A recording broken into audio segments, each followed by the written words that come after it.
certain aspects of your policies when you were in office from 2017 to 2022? Just a minute.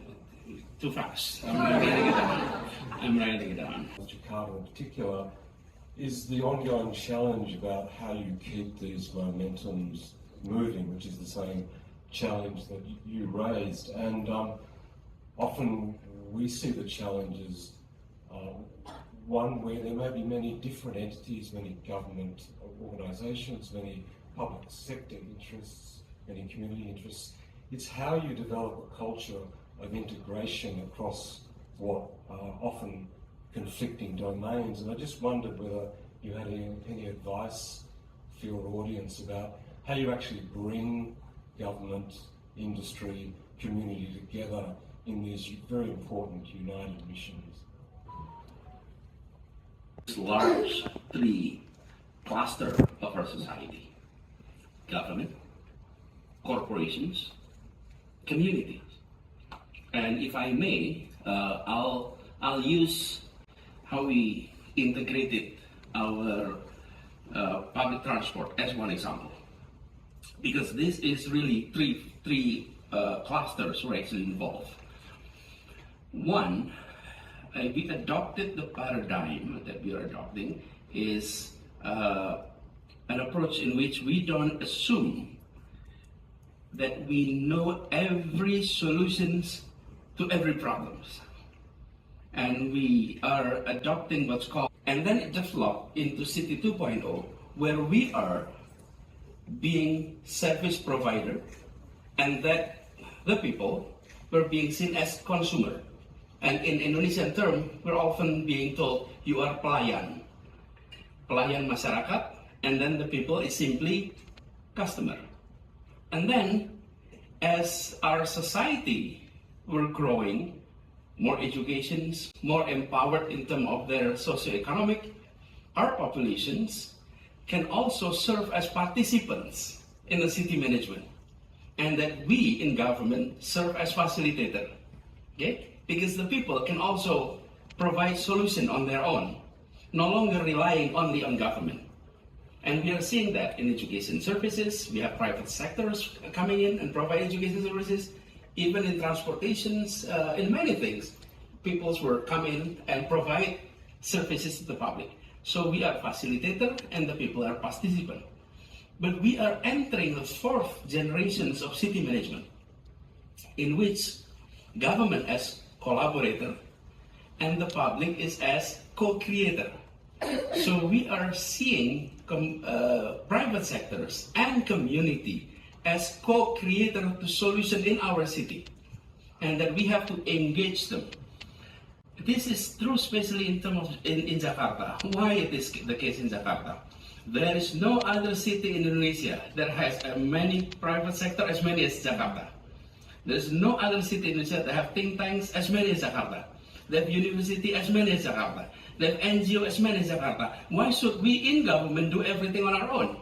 Why don't we invite everyone and work together and share our vision, share our challenge, and invite people to come in and provide ideas, solutions, and collaborations. Transactions is here.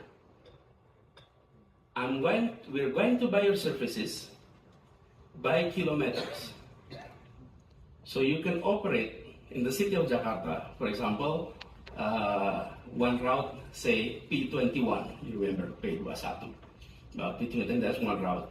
You have to circulate the routes, let's say 100 kilometers per day, and we will be paying you based on kilometers.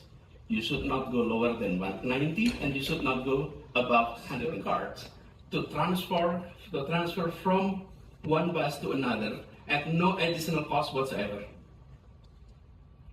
And therefore, you don't have to worry about transferring at your transit place, because in the past, they cannot transfer easily. So able to expand our coverage, Jakarta public transport covered only 40% of our city for so many decades. My name is Raditya Alfarabi. I live in here to accompany my wife, and also I would like to attempt research in here. I'm a medical doctor from Indonesia, from University of Indonesia. I would like to take credit of your presentation related with Jakarta public transport. I think the problem of Jakarta, not only Jakarta itself, but also the related of the city with the suburban area. Suburban. Yes, like Bekasi, Depok, Tangerang, and Bogor. For instance, when I live in Jakarta, actually I live in Bekasi. I need to go for work every time to RSCM, Indonesian National Referral Hospital, for 16 kilometers. It's about 2 hours. I choose my own car rather than public transport like commuter. It's because the inconvenience and the criminality. I'm sorry. And I think I agree with your integrated system of public transport.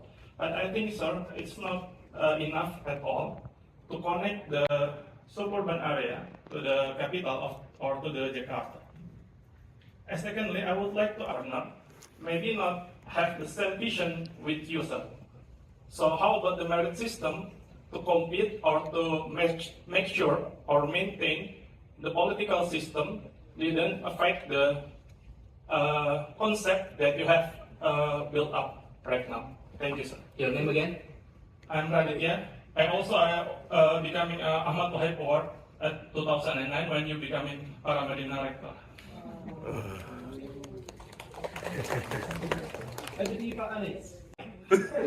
I told the audience be short. He was looking at me as if there was an answer too. Yes, ma'am, it is indeed. COVID changed a lot. And you know, when we're handling COVID, 6 out of 8 key positions on the zoning aspect, there is silver lining behind the refusal of the House approval for so many years, because it finally approved after COVID. And because of that, we incorporate new approach in how we manage one zone in Jakarta. So now we are designing a residential area as an area that should be able to operate independently had something like COVID is happening again. In the past, when you are in the residential area, you're not allowed to build hospitals, commercial activities, and then is integrating all public transport in Jakarta under the authority of Jakarta government. The commuter lines were not part of Jakarta government. It is part of the central government, and this is one of the issues that we are able to integrate all transportations within Jakarta. But when it comes to suburbs and Jakarta commuter lines, it's beyond our jurisdiction. So what was the proposal? We actually had presidential support on this. So I went to see Bapak President and presented him that we need to integrate this with the commuter lines, and it's done.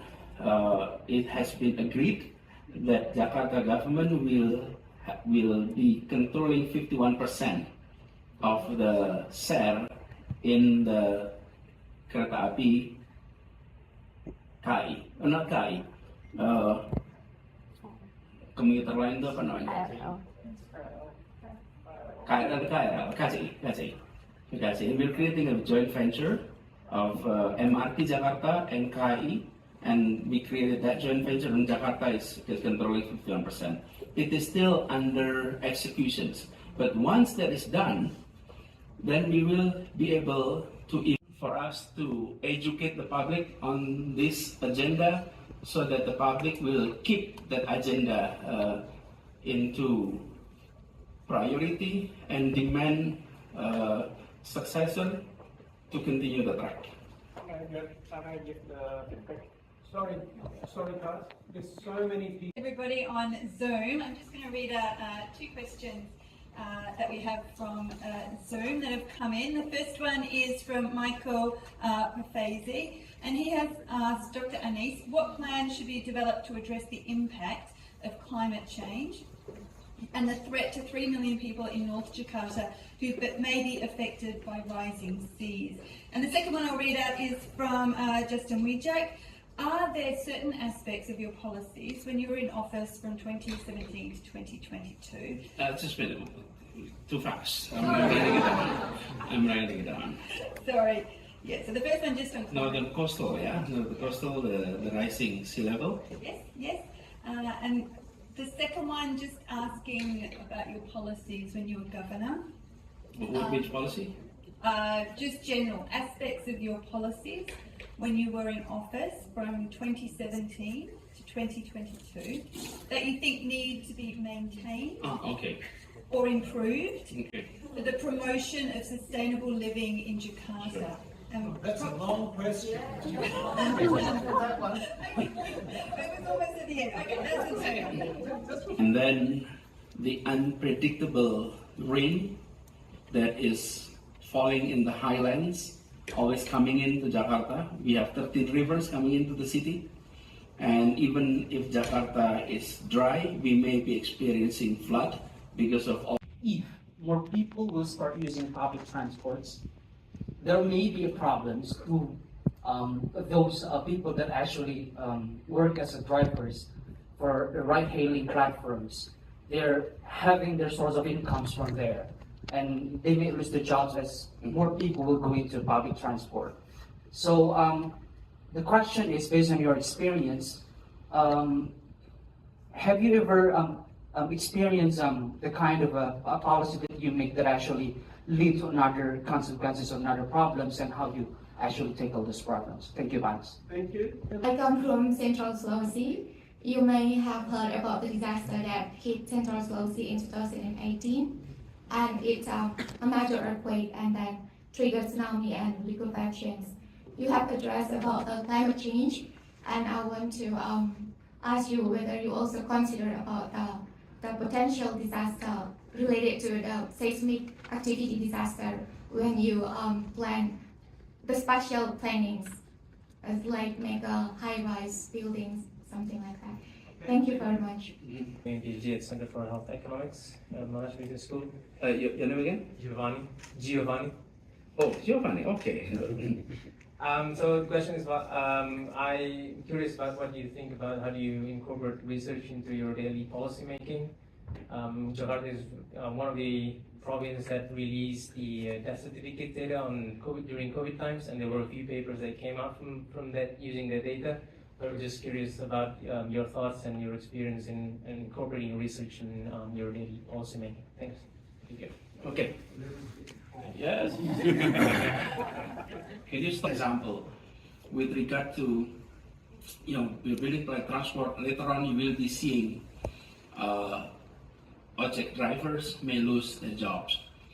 I must also say that the phenomenon of ojek is also a reflection of unemployment problem in Indonesia.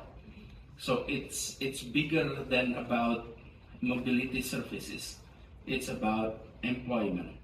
If we are able to provide higher economic growth that is able to absorb more people in the job market, actually more people are going to convert from driving ojek into other occupations. So I think that's where it is needed. It is not simply about switching from taxi into public transport. It is much bigger than that. It is about unemployment. And I think we in Jakarta, the way we was on our mind before I started my work, except COVID. COVID was a test of leadership. COVID was a test of open-mindedness. And COVID was a test whether in your leadership you rely on science or you don't believe in science. Because we are facing an era in which uncertainty was there. And let me give you an illustration. Andrew, allow me to, don't worry, it will be fine, And I, on the one hand, I'm connected to all these conversations, and on the other hand, you're seeing that issues. So how do we go about it? Rely to scientists. That's our approach. We call epidemiologists, 4,300 services. Something must have gone wrong. From 2,700 per month into 4,300 per month. The following year is 4,500. It was distressing for us. And that's why number 2 is task transfer. Number 3 is intimacy. You have to be close to the people. You have to engage, you have to talk, you have to invite. So these 3 competency, be transparent, be open to everything that you're facing. And number 3, be close to public. And that has been our approach in navigating the challenge in COVID. One day, maybe not near future, we will share many of the detailed stories about our experience of going through the COVID. But there is one anecdotal part of this, the importance of understanding English language. Don't underestimate that issue. Why that is the case?